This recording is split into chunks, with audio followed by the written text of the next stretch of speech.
Selles videos näitan, kuidas anda SCORM õppemoodulile metaandmeid ja kuidas moodulit avaldada. Metaandmed ehk andmed andmete kohta on vajalikud ennekõike selleks, et õppemoodul oleks paremini leitav õppijatele, aga ka õpetajatele, kes soovivad moodulit oma kursusel kasutada. Samuti sisaldub metaandmetes teave mooduli autorite, autoriõiguste ning mooduli läbitöötamiseks eeldatavalt kuluva õppimisaja kohta. Üldjuhul piisab, kui annad moodulile vaid kõige olulisemad metaandmed, mis on Iliases koondatud kategooriasse kiirmuutmine. Anna moodulile nimetus, kirjeldus ja võtmesõnad. Samuti jälgi, et nende andmete juures oleks mooduli ja selle kirjelduse keel õigesti määratletud.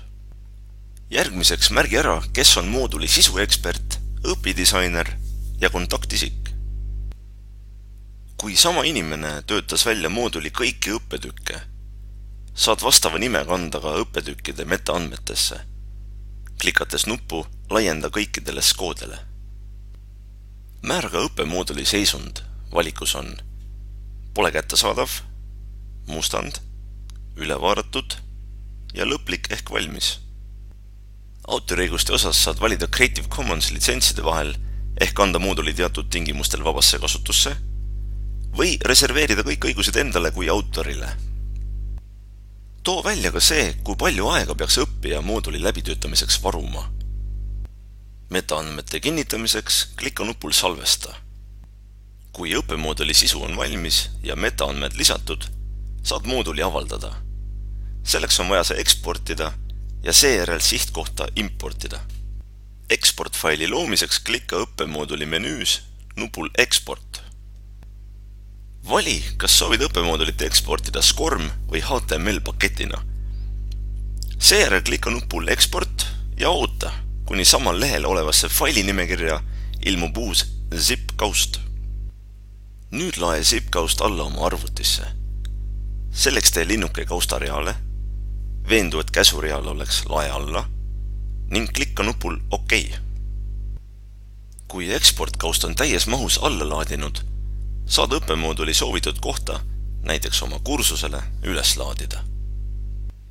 Mooduli üleslaadimiseks ava uute üksuste lisamise rippmenüü ja vali SCORM AICC õppemoodul. Avaneb paketi importimise dialoog. Importimise tüübiks määra sama tüüp, mille valisid eksportimisel. Üldjuhul on selleks SCORM 2004, ent vanemate sisupakettide puhul ka SCORM. Määra üleslaetav sisupakett. Klikka nupul Choose File, leia zip-kaust ja tee sellel topeltklõps. Kui soovid, et Ilias kontrolliks, kas üleslaetav SCORM pakett sisaldab kõiki vajalikke komponente, vali faili kehtivuse kontroll. Kui laed mooduli üles selle lõplikul kujul avaldamiseks, mitte edasiseks toimetamiseks, ei ole valiku loomeviis juurde linnukest vaja teha. Üleslaadimise alustamiseks klika nupul Impordi. Üleslaadimise ajakulu sõltub muuhulgas mooduli suurusest ja sinu võrguühenduse kiirusest. Kui moodul on edukalt üles laetud, avaneb seadete leht.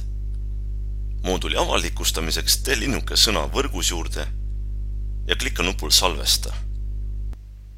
Sinu moodul on nüüd kursusel osalejatele kättesaadav. Soovi korral võid jagada mooduli otselinki, mille saad mooduli info alt.